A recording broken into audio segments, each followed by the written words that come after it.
तुम महीनों की मेहनत डालते हो और लाखों डॉलर्स हाँ, भी। तो तुम चाहोगे कि प्रोडक्ट उतना ही कमाल का बने। ये क्यूब्स किसी बहुत ही ब्रूटल चीज के आने का साइन है।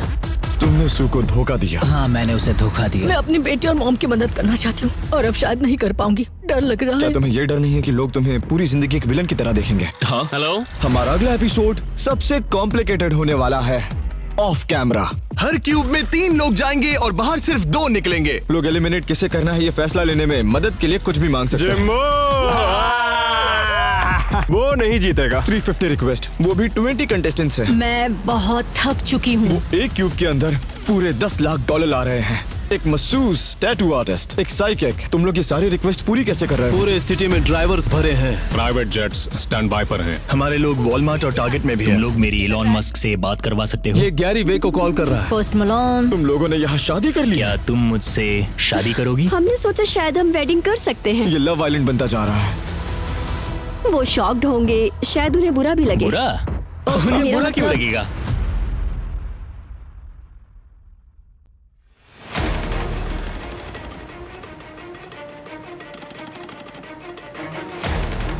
हम अभी अभी फिजी से लौटे हैं और यहाँ इनकी अगले एपिसोड की तैयारी शुरू भी हो गई है। क्यूब्स, आप कंस्ट्रक्शन की आवाज सुन सकते हैं। ये लोग भागम दौड़ी कर रहे हैं ताकि कंटेस्टेंट्स को रिवील करने से पहले ये सेट रेडी हो जाए। ओके माइकल, तुम इस एपिसोड के लीड प्रोड्यूसर्स में से एक हो। आज रात क्या होने वाला है? तो आज रात ये वॉल्स गिरेंगी और वो क्यूब्स रिवील होंगे जो शुरू से यहाँ मौजूद थे। इन दीवारों को लिटरली जमीन पर पटका जाएगा। शायद वो लोग डर भी जाए। किसी क्यूब के अंदर जा सकते हाँ, हैं? तुम झांक कर देख सकते हो। ठीक है, तो क्यूब्स ऐसे क्यूब्स हैं। में से हाँ, यहाँ उनका फोन है जिससे वो लोग कुछ भी मंगा सकते हैं। लोग किसे एलिमिनेट करना है ये फैसला करने में मदद के लिए कुछ भी मांग सकते हैं। पर बिहाइंड द सीन्स क्या होता है? मतलब मैं ये फोन उठाकर एक पोनी मांगू तो इमीडिएटली मतलब शायद अभी रिंग हो रहा हो। हाँ, अभी रिंग जा रही है। हमारे ऑपरेटर्स स्टैंड बाय पर रहते हैं। Oh my God, hello, welcome to Beast hotline. अब चलो, हम अभी पूछो। सिर्फ टेस्ट कर रहे हैं। क्या मुझे हमारे क्यूब में एक पोनी मिल सकता? हाँ, हम पूरी कोशिश करेंगे। ओके। क्या कहा उन्होंने उसने? कहा वो तुरंत रिक्वेस्ट पूरी करने की कोशिश लो करेंगे। देखो, थैंक यही यू। है। कॉल कटने पर रिक्वेस्ट लिस्ट हो जाती है। हम हर रिक्वेस्ट को पूरी करने की कोशिश करते हैं।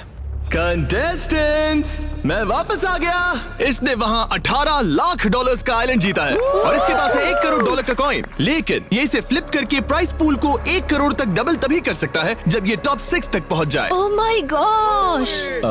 आइलैंड वाले कंटेस्टेंट अब सिटी में वापस आ गए हैं। स्ट्रेटेजी बनाने का खेल फिर से शुरू हो चुका है और आप देख सकते हैं कि यहाँ वहाँ ग्रुप बन रहे हैं। मुझे पता था मैसी होगा। देखो, हमारी अलायंस शुरू से ही सिर्फ 2 लोगों की अलायंस रही है। हम जब फीजी से आए तब यहाँ क्या हो रहा था? हम दोनों को छोड़कर यहाँ बाकी सब पागल हो रहे थे और बोर भी। हाँ, और हम मजे में थे। आज मैं तुमसे कुछ बहुत ही स्पेशल पूछना चाहता हूँ। ओके, मोनिका, ये झूठ है। क्या तुम मुझसे शादी करोगी? तुमसे शादी करके खुशी होगी जिम। तो मैं हाँ समझूं? हाँ, मेरी हाँ है। Oh my God. Oh my God, सब कह रहे थे कि जिम, मोनिका, क्यों ना तुम लोग यही शादी कर लो।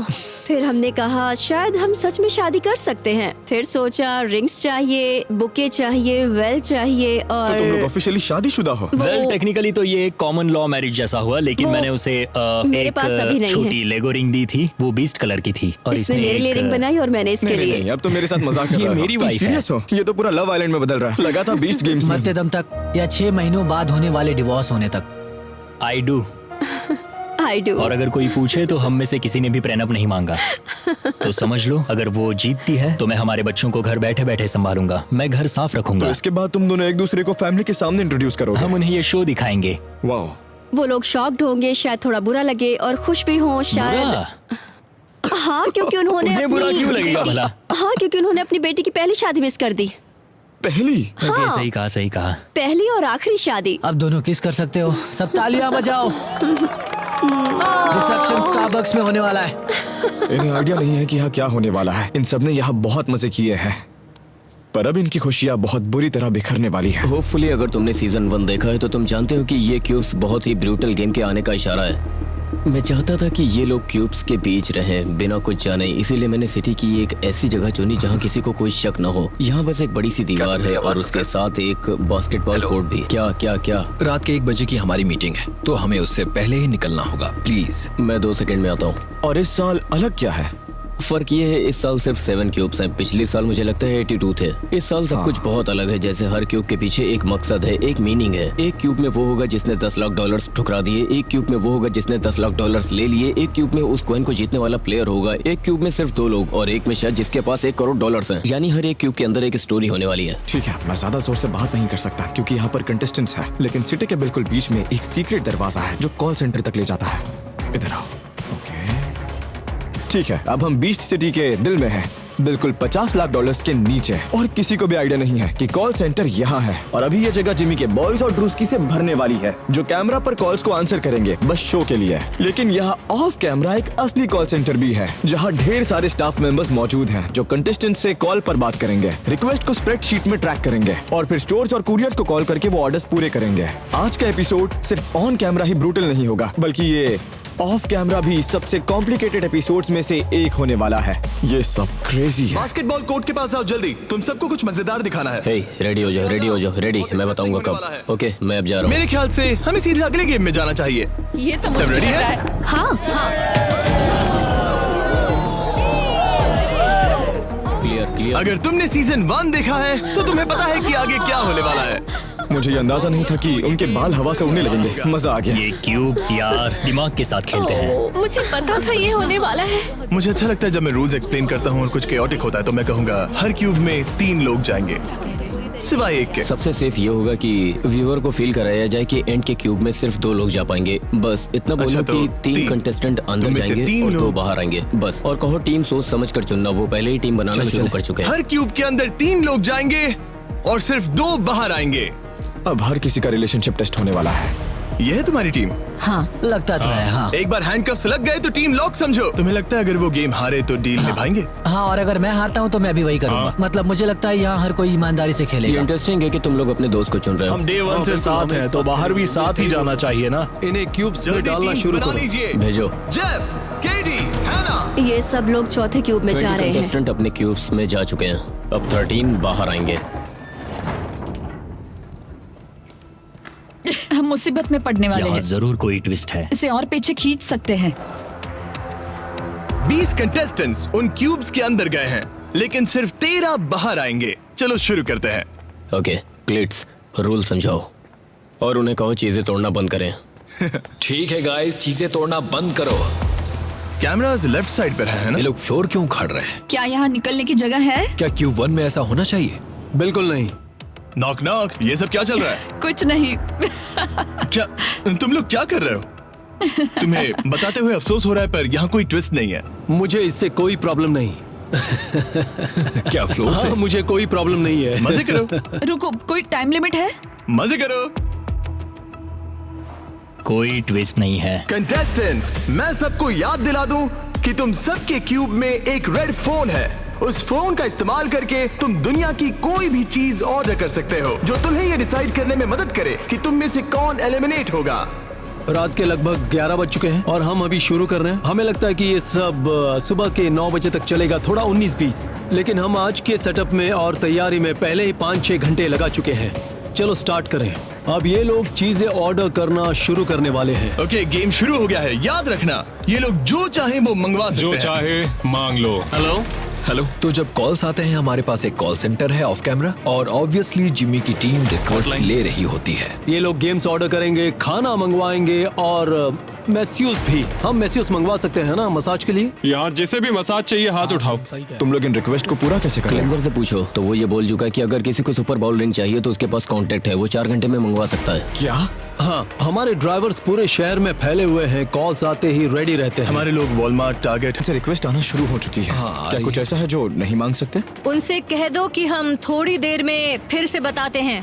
हमारे पास एक बहुत स्ट्रॉन्ग टीम है जो ये फिगर आउट कर रही है। मेरी टीम ने खास तौर पर पिछले 3 महीने से इस एपिसोड की प्लानिंग में लगाए हैं, इन 20 लोगों का माइंडसेट समझने के लिए जो अभी क्यूब्स में तो है। कुछ चीजें जो मंगवाई जा रही हैं, जैसे हमने किसी के लिए लॉबस्टर ऑर्डर किया, किसी के लिए ग्रिल्ड सैमन मंगवाया। ज्यादातर स्नैक्स, खाना और गेम्स ही हैं। 6 सोनिक ब्लास्ट, एक Oreo peanut butter milk shake, 3 diet sodas और 3 क्या था, ऑरेंज। हाँ, 3 फैंटास प्लीज। मैं पागल हो चुकी हूँ। ओके, तो ये लोग रुक ही नहीं रहे हैं। एक के बाद एक रिक्वेस्ट आती ही जा रही है। ओके, क्यूब 3 के लिए सर्फ और टर्फ भेजो, और टाइलेनॉल किस क्यूब के लिए था? ओह, फाइनली इन्हें पिज्जा मिल गया। तो अभी तुम लोग लगभग 350 रिक्वेस्ट पर हो। हाँ, अभी लगभग 320। 320? हाँ। बस 20 कंटेस्टेंट्स हैं। अभी कौन सी रिक्वेस्ट आई है? एक गोल्फ सेट। एक गोल्फ सेट? हाँ, हमारे पास एक गूगल डॉक है जिसमें हम आने वाली सारी रिक्वेस्ट मॉनिटर कर तो रहे जब हैं। क्यूब से कॉल आता है हम उसे इस शीट में एंटर करते हैं। जैसे ये गोल्फ सेट, हमें पता था कि ये स्टॉक रूम में मौजूद है। स्टॉक रूम मतलब वो चीजें पहले से तुम्हारे पास है, वो सब एक कंटेनर में है। एग्जैक्टली। इन्होंने पहले से ही बहुत सारी चीजें तैयार करके रखी हैं, जैसा आप देख सकते हैं। आर्केड गेम्स है, सूमो सूट्स हैं, बास्केटबॉल हूप्स है, स्लशी मशीन्स हैं, कूलेट स्नो कोन मशीन, मतलब सारी रैंडम चीजें भरी हैं। ओह ओके, यहाँ तो और भी ज्यादा प्रॉप्स और गेम्स हैं। हम प्रेडिक्ट करने में काफी अच्छे हैं कि लोग क्या मंगाएंगे। हमारे पास रनर्स की एक टीम है जो शहर में नहीं बल्कि पूरे देश में घूम रही है। Tattoo artist, psychic, psychologist. क्या वो बार्बर अभी भी यही है क्या? मतलब हम लगभग हर किसी तक पहुंच सकते हैं। ऐसे लोग जो हमसे ज्यादा दूर ना हो, जिन्हें हम अगले 12 घंटों में कॉल कर सकें और वो आ जाए। हमारे पास दूसरे स्टेट्स में प्राइवेट जेट्स भी हैं जो स्टैंड बाय पर हैं। सच में? हाँ। और क्या सेलिब्रिटीज भी स्टैंड बाय पर हैं? हाँ, कुछ यहाँ कुछ वहाँ। जिमी के फोन का ओवर द शोल्डर शॉट मिल सकता है? वो गैरी वी को कॉल कर रहा है। गैरी वी को कॉल किया और पोस्ट मलोन को भी, तो मजा ओह आया। वाह, क्या उन्हें फेस टाइम किया या सिर्फ कॉल पर बात? हाँ, फेस टाइम किया। जिम्मो!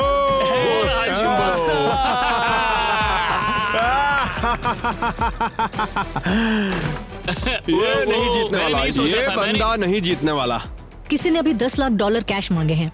वो $10 लाख को एक क्यूब के अंदर ले जा रहे हैं। ये देखो। हम चाहते हैं कि ये एक बहुत बढ़िया एक्सपीरियंस हो, खासकर क्योंकि इनमें से 7 लोग घर जाने वाले हैं। उन्हें इस गेम में अपनी आखिरी फैंटेसी जीने दो। यही तो असली मजा है, ये एक फैंटेसी है। अभी जो हो रहा है उसके बारे में तुम क्या सोचते हो? मतलब अभी तक कोई बाहर नहीं निकला है। ये लोग इसका पूरी तरह से फायदा उठा रहे हैं, सब मजे कर रहे हैं, जो कि बहुत अच्छी बात है। पर एक क्यूब में जेफ है सीजन 1 का विनर। मैंने उसे इतना सीरियस कभी नहीं देखा। वो हंस नहीं रहा है, मजे नहीं कर रहा है, वो फोकस्ड है, एकदम वॉर मोड में। और मैं हैरान हूँ कि इयन जिसने $18 लाख का आइलैंड जीता है, उसे भी ये लोग मौका दे रहे हैं। पर क्यों? वो खुद को एलिमिनेट करने वाला था, तो निकालो उसे। जेटी, उसने भी $10 लाख जीते हैं, उसके साथ भी ये लोग फेयर गेम खेल रहे हैं। और जेसी के साथ भी फेयर गेम ही हो रहा है। बहुत सारे लोग हैं जिन्होंने पैसे जीते हैं, और सोचने की बात है कि ही तुमने पहले ही लाखों जीत लिए हैं तो निकलो। पर हाँ, ये लोग उन्हें भी फेयर चांस दे रहे हैं। मेरे क्यूब में बिल्कुल नहीं। तुम ये गेम कैसे खेलते? मैं कोई ऐसा गेम खेलता जिसमें स्किल्स लगते हो। आरएनजी वाले गेम्स तो कभी नहीं चुनता। मैं कटान या कोई बोर्ड गेम चुनता जहां मुझे थोड़ा सा एडवांटेज में। मोस्टली आरएनजी है, पर अगर तुम्हें थोड़ी बहुत भी स्ट्रेटेजी पता हो तो तुम अपने जीतने के चांसेस को 33.3% से बढ़ाकर 40% तक ले जा सकते हो। इनमें से बहुत से लोग सब कुछ किस्मत पर छोड़कर कह रहे हैं, जो है सो है, कार्ड्स फ्लिप कर लेते हैं। समझ रहे हो? तो अगर तुम एलिमिनेट हो जाते तो क्या तुम भी बस एक्सेप्ट कर लेते? हाँ, मैं अपनी जबान से नहीं पलटता, उसमें कोई शक नहीं है। लेकिन मैं खुद को कम से कम एक मौका तो देता। मैं किसी ऐसे प्लेयर को जिसने 1 करोड़ 18 लाख या $10 लाख जीते हैं, उसे मुझे पीछे हटाने नहीं देता। अगर आरएनजी ही करना है तो उसके जीतने के चांसेस खराब होने चाहिए, क्योंकि उसके पास बहुत पैसे हैं। जीटी लोगों को धोखा देकर मिलियनर। वीडियो अगर बने हुए हैं तो लाइक कीजिए, चैनल को सब्सक्राइब कीजिए अगर नए हो तो। ठीक है, और हम कौन सा गेम खेल रहे हैं? अगर और भी वीडियो देखना चाहते हैं तो इसी हमारे प्लेटफॉर्म में जुड़े रहिए। सोचकर तो अंदर बिल्कुल नहीं आया था। ये मुझे बहुत रुला रहा है। हम डे 1 से एक साथ हैं। मैं उन टावर्स पर गया, अपनी फैमिली के लिए जो करना था किया। मैंने $10 लाख भी जीते। मैं अब सब इन पर डाल रहा हूँ, क्योंकि ये कोई एहसान नहीं है। मैं अपनी फैमिली का ख्याल रख रहा था, और मुझे उम्मीद है कि अब ये लोग अपनी अपनी फैमिलीज का ख्याल रखेंगे। कोरी, तुम्हारे दिमाग में क्या चल रहा है? मैं हमेशा तुम्हारा शुक्रगुजार रहूंगा मैन। इस गेम में हम एक दूसरे के बहुत क्लोज आ गए। मैं तुम्हारे साथ हूँ दोस्त। वाओ, मुझे लगता है तुम पहले के वीडियोस या लास्ट सीजन में इन मोमेंट से जल्दी निकल जाते थे। ओह, पिछले सीजन नहीं, लेकिन YouTube के पहले के वीडियोस में हाँ बिल्कुल। मेरी स्टार्ट के मिस्टर बीस्ट वीडियोस में स्टोरी टेलिंग तो थी ही नहीं, और ये सुनकर कोई भी सरप्राइज नहीं होगा। हाँ, मैं जानता हूँ कि पहले मैं बस अंदर जाता था और कहता था ओके हैंडकफ, लेकिन अब हम टाइम लेते हैं। अब हम ऐसे मोमेंट्स में जल्दबाजी नहीं करते, हम उन्हें मौका देते हैं जिससे वो ये बता सकें कि वो क्या फील कर रहे हैं। ठीक है, जेटी ऑफिशियली एलिमिनेट हो गया है। ये जरा पकड़ सकते हो? समझ रहे हो, इस तरह से Thank हमें रात you. को वेट नहीं करना पड़ता। थक गए हो क्या? नहीं। ओके, और तुम? मैं थोड़ा सा थकने लगा हूँ। मैं अभी फीजी टाइम पर हूँ। वो ये बात बार बार कहता है। अगर तुम महीनों की मेहनत डाल दो और लाखों डॉलर्स भी, बिल्कुल, तो तुम चाहोगी कि प्रोडक्ट भी उतना ही कमाल का बने। तो अगर थकान भी होने लगे तो उसे इग्नोर कर दो। हाँ, मुझे लगता है हमें इसका जवाब पता है। अगर ये होता है तो यहाँ से मैं एलिमिनेट हो जाऊंगा। इट्स ओके, मैंने किसी से ये नहीं तुम्हें कहना कुछ नहीं चाहती कि- कहना, इसीलिए मैं बोल रहा हूँ। मेरी बात मानो और सख्ती से खेलना। अगर नहीं खेली तो तुम्हारी मर्जी। ठीक है जिमी, अंदर जाओ। तुम्हें लगता है ये फेयर खेलकर जीत सकते हैं? मैंने पिछले साल खेला था ना। ये तुम्हारे लिए खुद को हटा रहा है। तो सारे एलिमिनेटेड कंटेस्टेंट्स यहाँ बैठे हैं। अंदर आओ। अंदर आ जाओ। मुझे पता था कि अगर मैं फिर से क्यूब्स में गया, वो भी उन लोगों के साथ गया जिनकी मैं रिस्पेक्ट करता हूँ और जिनके साथ मुझे आगे जाना था, तो मैं कोई गेम नहीं खेलता। इसलिए मैंने खुद को हैंडकफ कर लिया। मैं बस ऐसे इंसान को ढूंढना चाहता हूँ जो मेरे बेटे के इलाज में मेरी मदद कर सके। तुम ये कहते हुए इमोशनल हो रहे हो, क्यों?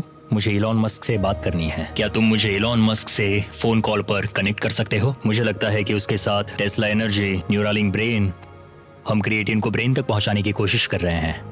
मैं बस एक और मौका देखना चाहता हूँ। तो क्या तुम जिन लोगों के साथ क्यूब में थी उनके बारे में अपनी राय बदलती हो? ओह नहीं, बिल्कुल नहीं। वो दोनों तो बहुत ही अच्छे हैं और ये बस एक गेम है। हमने एक फेयर गेम खेला और मैं बिना एक भी डॉलर लिए घर लौट रही हूँ। मतलब ऑनेस्टली बुरा तो लग रहा है। मैं रिटायरमेंट के लिए कुछ उम्मीद कर रही थी। जानते हो मैं 60 की हूँ, तो मुझे उम्मीद थी कि मुझे कुछ तो जरूर मिलेगा। हम पूरी रात एक्शन के बहुत क्लोज रहे और जैक के साथ एक मोमेंट आया था जहां उसने सू के ना देखने पर कार्ड्स के डेक में छेड़खानी की। क्या तुम लोगों ने वो देखा? हाँ, स्टोरी टीम ने उसे पकड़ा। हमने उसे फुसफुसाते देखा। हमने उसे कार्ड स्विच करते देखा। तो टेक्निकली उसने चीट किया है ना? हाँ, लेकिन उन क्यूब्स के अंदर सब चलता है। हाँ एग्जैक्टली। उन क्यूब्स में कुछ भी हो सकता है। ये क्यूब्स उनके हैं, गेम उनका है, रूल्स उनके हैं, और अगर वो अपने रूल्स फॉलो नहीं करते तो वो भी उनकी मर्जी। डूड, तुमने क्यूब्स में जो कुछ किया उससे तुमने हम सबको शॉक कर दिया। तुम्हारे दिमाग में क्या चल रहा था? मैं तो हैरान था। सच कहूँ तो शुरुआत में मेरा कोई प्लान ही नहीं था कि कोई चीटिंग करूं। हम दोनों को वो आइडिया एक साथ आया कि जैसे ही वो पीछे मुड़े हम दोनों किंग और एस फेंक दे, तो मैंने बस जल्दी से कार्ड बदल दिया। 1 2 3 गो। ओह मैं हार गई। क्या तुम्हें डर है कि लोग तुम्हें जिंदगी भर एक विलन की तरह देखेंगे? ऑनेस्टली मैंने इस पर ज्यादा सोचा नहीं है, क्योंकि इस गेम का मकसद सिर्फ ये है कि किसी को खुद को हैंडकफ कराने पर मजबूर करो। वही एक रूल है। देखो जैक और मैंने जो भी किया, हमें सू से कोई दुश्मनी तो नहीं है, लेकिन मैंने यहाँ जो भी किया है वो अपनी फैमिली के साथ टाइम बिताने के लिए किया है। अब अपनी रिटायरमेंट के बारे में क्या करोगी? डर लग रहा है। मैंने हमेशा 2 जॉब्स किए हैं। मैं मेहनती हूँ बहुत ही ज्यादा, पर कभी इतने पैसे मैं जमा नहीं कर पाई कि मैं फाइनेंशियली सिक्योर हो सकूं। शायद मुझे काम करते रहना पड़ेगा। बुरा लगता है, मैं मॉम और बेटी की मदद करना चाहती थी, लेकिन अब नहीं कर पाऊंगी। कई महीनों बाद मैं घर बैठे टीवी पर ये मोमेंट देख रहा हूँगा, ये जानते हुए कि आगे क्या होने वाला है, और वो भी यही करेगी। उसे सच पता चलेगा। मुझे लगता है शायद ये पहली बार है जब मैंने सोचा कि मैं जो कर रहा हूँ वो टीवी पर कैसा दिखेगा। हाँ, ये देखने सुनने में बहुत बुरा है। उम्मीद है अब तक हमने इतना अच्छा काम किया कि लोग समझ सके कि ये गेम कौन कौन खेल रहा है और ये कैरेक्टर्स कौन से हैं। अब वक्त है कि ऑडियंस भी इन्हें प्यार करे और साथ ही इनसे नफरत भी। और अगर 2-4 लोग जैक जैसे कुछ करते हैं तो बन गया हमारा शो, हो गया बढ़िया गेम, या जेफ प्रॉप्स की भाषा में कहें तो अब होगा शोडाउन। अभी बज रहे हैं 6:13 और क्यूब वाला एपिसोड अब तक खत्म नहीं हुआ, लेकिन आप देख सकते हैं कि जो लोग एलिमिनेट हो चुके हैं वो एक दूसरे को कंधा दे रहे हैं। यार ये गेम ब्रूटल है। और अब वो आखिरी प्लेयर जो तुम सबके साथ कंपीट करेगा। जो भी जीता है प्लीज बाहर आ जाओ। ये इथन है या केटी? वो कैटी है। वो पक्का कैटी का ही चिल्लाना था। वो गिर गई। हाँ वो भी जोर से। मैं जीत गई। तुम ठीक हो? तुम ठीक हो ना? शाबाश मैं जीत गई। तो हम मोनिका को बस आगे भेज रहे हैं। बेसिकली अभी यहाँ जेसी वर्सेस जिम है। हम 52 कार्ड्स की एक गड्डी लेंगे, उन्हें नीचे फैला देंगे, एक एक करके कार्ड उठाएंगे और एंड में जिसका स्कोर सबसे ज्यादा होगा वही यहाँ रुकेगा। जिमी रास्ते पर जादू करने वाले की तरह दिख रहा है। ओह ब्रो, ये सबसे खराब कार्ड है जो वो उठा सकता था। हाँ, yes, oh my God, yes, let's go. इसे कहते हैं बाल बाल बचना। ये कितने क्रिंज हैं। ये बहुत क्रिंज है। तो अब जो भी इस निकालेगा वो हार सकता है। आई एम सॉरी जेसी, पर अब तुम्हारे जीतने के कोई चांसेस नहीं है। खेल खत्म। प्यार अमर रहे। मैं कॉइन मोनिका को देता हूँ। अगर जिम खुद को एलिमिनेट करे तो यस, जेसी। मैं शो का बजट देखता हूँ, यही मेरा काम है हर दिन। और मुझे पता है ये कैसे होगा। मैं बस एक ही चीज चाहता था कि वो कॉइन फ्लिप हट जाए। इससे उसके हाथ में बहुत पावर आ जाएगी, वो 1 करोड़ जीत सकती है। मुझे पता है। हाँ, वो जीत सकती है। जॉन सुबह के 5 बजे है और हम अब भी एपिसोड खत्म नहीं कर पाए। ये लोग 100 फीट ऊपर हवा में हैं। बीप पर फ्लोर नीचे गिर जाएगा। ऑलराइट, प्लेटफॉर्म्स हट चुके हैं। अगर वो छोड़ दें तो 40 फीट नीचे गिरेंगे। इसे बनाने में कई महीनों की मेहनत लगी है। ये पूरी तरह से एक नए लेवल पर है। तुम्हें अभी इन सब में मजा आता है। ये नॉर्थ अमेरिका का सबसे बड़ा साउंड स्टेज है जिसे एक यूट्यूबर ने बनाया है। ये अब तक की सबसे फ्यूचरिस्टिक चीज है जो हमने की है। अगर एक भी गलत कदम लिया